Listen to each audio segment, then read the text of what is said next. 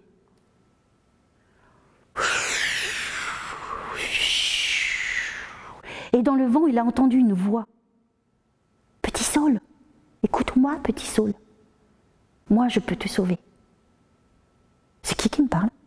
Petit Saul, je suis là, je vais t'aider. Demain, tu vas aller dans le lac, tu vas creuser un trou, tu vas pêcher un poisson.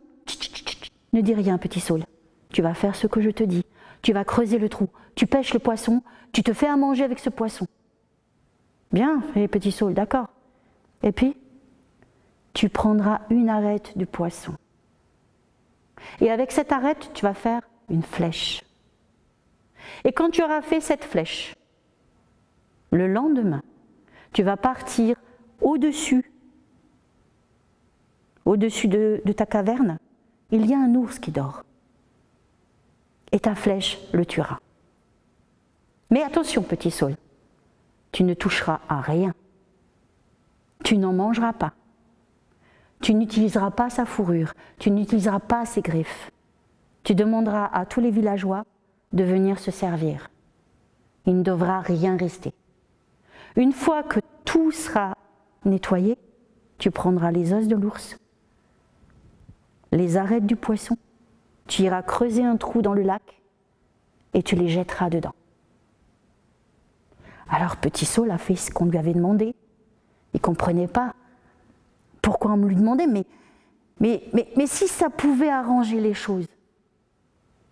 Effectivement, il a pêché un poisson, il a pris une arête pour faire une flèche et il a tué son ours. Après, il allait au village, il leur a dit « Venez, venez, j'ai de quoi manger. Allez, venez, venez, vous pourrez même prendre tout ce que vous voulez. Je l'ai fait pour vous. » Les villageois sont venus, et ils sont repartis sans un mot, sans lui adresser la parole. Alors petit Saul est retourné dans sa caverne et au soir, il a de nouveau entendu cette voix qui lui disait « Petit Saul, n'oublie pas de tout remettre dans le lac. » Alors il est retourné au lac. Il a fait un trou, il a tout jeté dans l'eau du lac. Et là, il a entendu « Petit Saul, tu as sauvé ma fille, la petite loutre. À partir de maintenant, ton village ne mourra jamais plus de faim. J'y veillerai. Parce que toi, même si tu as fait n'importe quoi, peut-être que si tu as fait des choses que tu ne devais pas faire, eh bien tu as fait au moins une bonne action. Et pour cela, je vais récompenser tout le monde. Alors cette histoire, vous pouvez le croire ou ne pas le croire. Les arbres les ont oubliés. L'eau l'a peut-être oublié. La terre peut-être l'a oublié aussi. Le feu l'a peut-être aussi oublié. Mais moi, non. Esteniayo detsonwe Jesus atonia. Ona wate wadoki na wana kwadenta. Enoshenska trivuta non ranilan rashata. Jesus atonia. Atonia.